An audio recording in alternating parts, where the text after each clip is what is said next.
What's up, everybody? This is a video response to Topps25401. This is going to be my top 10 favorite vintage cards. And what I decided to do is do the top 10 cards that I do not own but wish I owned. And then I'll do a top 10 of the cards that I do own. Just because, they're two completely different lists. And then also I have two recent pickups, one of which is actually in my top 10. I just picked it up, and I was actually waiting for that card, which is why I'm doing this video a little late. One of them actually made it in my top 10 favorite vintage cards that I own. And then I have one additional recent pickup that I'll allude to at the very end of the video. So the first question, of course, is, well, what is vintage? Because I guess that was the most difficult thing for me. So what I basically said is anything before 1980 for me is a vintage baseball card. Anything after 1980, I can't, like, if we're going to consider the cards from the 80s, this is a completely different list. So I just decided to keep anything before 1980, that would be considered to be a vintage card. So quickly, I just want to go through the top 10 favorite vintage cards that I do not own. And want to start off with an honorable mention of the 1962 Topps Joe Torre. This is a card that I would love to own. I've almost pulled the trigger multiple times on getting this card. Obviously, Joe Torre, a big part of the Yankees dynasty in the late 90s. And love this card. Love that he's, like, in that the catcher stance there with that ugly big catcher's glove. And then you can see here that he was an all-star rookie, which is awesome.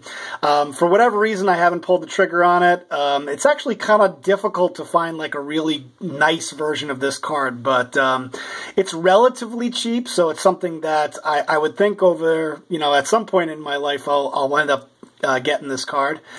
At number 10, I went with the 1969 Topps Reggie Jackson.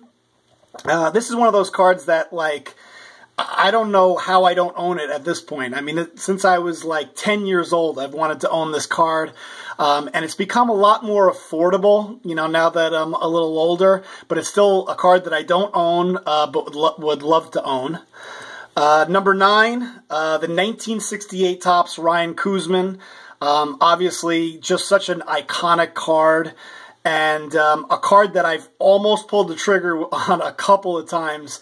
But the only problem with buying a card like this is if you buy the Ryan Koosman card, your day is over. You're not buying any more cards. Like, if I'm at a card show and I buy this card, that's it. That's all I'm buying. Anyway, I'm sure it'll be a card that I'd love to, get at some point. At number 8 is the 1887 Allen and Ginter Charles Comiskey card. This is a card, to be honest with you, any card from the Allen and Ginter set I'd love to own, whether it be Charles Comiskey or King Kelly or Cap Anson, or to be honest with you, any of the big the players from back then. This is such a cool set, and it blows me away that these cards from the 19th century are not as popular as they are, but especially considering that there's the Allen and Ginter set today. That's just basically a throwback to this, and but anyway, it's just this is number 8 on my list. I'd love to own an Allen and Ginter card. Number 7, this probably won't come as a surprise for anyone. This is the Topps 57 Topps Mantle Berra. Just an awesome card. Great looking shot of both Mantle and Berra. Number 6, I don't know what, I think a lot of people would probably go for the 1956 Topps Jackie Robinson. When I was actually looking at this card in January, and I had my eye on it, but just didn't see, there was no card that was in the right price range for me. And then the 1949 Bowman card popped up, and I was like, I got to pull the trigger. I got such a fantastic deal on the 49 Bowman Jackie Robinson card, and I ended up not getting this one. But this is a card that I've always wanted to get, and is definitely one of my favorite vintage cards. At number 5 is the 1972 Topps Clemente. I'm sure many of you know that Clemente died in a plane crash in December of 1972. And this is, probably one of the last pictures of Clemente. There is a 1973 Topps Clemente, but I just don't like it as much. This one in particular, I just, for whatever reason, I love it. Love the action shot on it. It's a card that I don't think I'd settle for like a low-grade version of this card, which is part of the reason why I haven't pulled the trigger on it. But it's a card that I've really, really always wanted to own. At number 4, and here's a card that I guarantee you I will never own, is the 52 Topps Mickey Mantle. One of my favorite sets of all time, one of the most iconic cards of all time. Anybody that doesn't have this in, cards that they would love to own is probably lying. Unless you're like a hardcore, Red Sox fan or whatever. Even then, I could see people loving this card, but definitely one of the cards that is just the greatest vintage cards of all time, and it's so cool because there's so few of them because it's part of the high numbered set. So definitely one of my favorite cards. At number 3 is the T206 Walter Johnson. This particular portrait card is my favorite. Walter Johnson, if you look up his stats, are just insane. You could stack up his statistics up against any pitcher at any time, and it'll show pretty favorably against any pitcher. This is a card, if I could own any card from the T206 set that I don't own today, this would be definitely the card that I'd want to own. Number 2 is the 1888. This is from the Goodwin Champions set. Again, another card from the 19th century that I can't believe is not higher than it already is. Like listen, it's a very expensive card, but it's such a beautiful card, and it's just amazing that this card was done in 1888. It looks like a painting. It looks like more of like an antique than a baseball card. But anyway, just a card that I would love to own. As you guys, if you watch my video, I own the 1888 King Kelly card. And this is the other card that I would love to own from that set. And just one of my favorite cards, vintage cards. And then finally, without a doubt, for me, number 1, my favorite vintage card, another card that I don't own, is the 1956 Topps Mickey Mantle. Just such an iconic, awesome card. Mantle making that catch in the outfield, and then a great portrait shot of him. I don't know. At some point, I've got to figure that I'll pull the trigger on this card, but it's really expensive. I can't. This is one of those cards also that I could never get like a PSA 4 version of this. I'd have to get like a really nice looking version of this card, in which case it's going to cost me a lot of money. But who knows? Maybe one day I'll end up owning it. So now what I'm going to do is get into my top 10 cards that I do own. So number 10 is this 1887 Old Judge Sundaily. I just love this card because it looks so insanely old, and it's an actual picture. A lot of the cards from back then are sort of like drawings, sort of like the 1888 Goodwin Champions, whereas this is clearly a photograph, and it's part of the reason why I love this set. And then you can see the back. It's just so plain vanilla and just such an awesome card. And honestly, if you're a collector of vintage cards, I don't understand how you don't own one of the cards from the 19th century, because they're just such cool cards. Next up, number 9. It's my representative of the T206 set. This is my favorite. I have about 5 cards from the T206 set, and this is my favorite. This is Boss Schmidt. It's just so nicely, it's just, look at the corners, the edges on it are so nice. It's the color of it pops out. And this guy, as I said in the previous video, was nuts. He wrestled a bear and just has such a cool history. So, number 9 on my list. At number 8, is this card that I've always wanted to own that I finally picked up at the National back in August of last year, the Sandy Koufax 55 Topps. This is his rookie card. Next up, at number 7 is a brand new card to my collection, and this is the reason why it took me a while to post this video. This is the 1971 Topps Thurman Munson, and just such an awesome card. Just a card that I've always wanted to own. You can see the guys from the A's sliding into home, and don't know if he's out or not, but such a great action shot of Thurman Munson. And you can see here, this is a PSA 6, but in my opinion, it looks a lot better than a PSA 6. Like, you can see here, there's a little bit of white, but for the most part, the edges are really nice. The corners are really nice. And usually, like on these cards, they're so tough to grade because of the black. And what I did is I looked for the nicest PSA 6 I could find. You know, sometimes I don't care, like, they're all PSA 6s, but I go for the one that I think looks the nicest, regardless of price. And for me, this one looked a lot better than a PSA 6.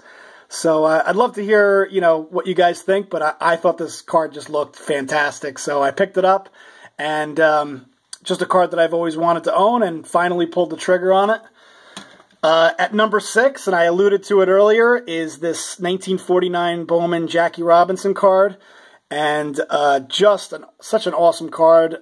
You could kind of consider this a rookie card. It's the first Bowman Jackie Robinson card. There's the back. Again, another card that looks a lot better than its grade. And that's usually what I go for, is cards that, you know, it may say PSA 4 here, but it's perfectly centered. The corners are on it nice, are nice. The edges are nice. So great looking card at number 6. At number 5 is this has a lot of sentimental value for me. This is actually also a response to Joezeppi1, who posted a video about his cards that are most sentimental to him. This card means a lot to me. Obviously, just such an awesome card. But I remember this was like one of the first vintage cards that I ever owned. I remember, like, I think I had like a Pete Rose that was just totally damaged, a Roy Campanella, I think that I showed in one of my videos, that was just a mess. This was the first vintage card that I had in like a really high grade. And I don't know, I think I was like 11 years old, 12 years old. And I remember, like, it was Christmas morning, I'm ripping through gifts, and I'm hoping for like an 86 Donruss, Jose Canseco, or a Don Mattingly. And I get this card, and I'm like, who is Ted Gray? Dad, why didn't you get me like a Two-Bad, a double-headed evil strategist, or a Spike-Or, an untouchable master of evil combat, or Merman, an ocean warlord? Why would you get me a Ted Gray? But as the years went on, I really started to appreciate this particular card more and more, and then you start to learn about the history of the player, and I really started to be like, oh, I want some more cards that are just like that, and that sort of led me to a lot of the vintage cards that I own today. So maybe, you know, in terms of greatness, the card isn't as great as some of the other cards on this list, but it is a beautiful looking card, and definitely really important to me, and that's why it's number 5 on the list. At number 4, and you guys have heard me speak in length of this card. Just such an amazing card. I'm not going to get into it. Obviously, it's the Hank Aaron rookie card. And this is one of those cards that, again, looks a lot better than a PSA 4, and really nicely centered, and just such a great addition to the collection. At number 3, I'm sure not much of a surprise. This, again, has a little bit of sentimental value because it's one of the first cards, big cards that I purchased, vintage cards that I purchased when I first got back into the hobby, and I just love this DiMaggio card. At number 2, And I was talking about it earlier. This is the King Kelly card. Again, I can't believe that cards like this exist. That from 1888, and just such an iconic card from the 19th century. And this guy has such a great backstory. And then finally, number one. My favorite vintage card, probably to nobody's surprise, I had to give it to the 1933 Goudy Babe Ruth. I absolutely just love this card of the Babe.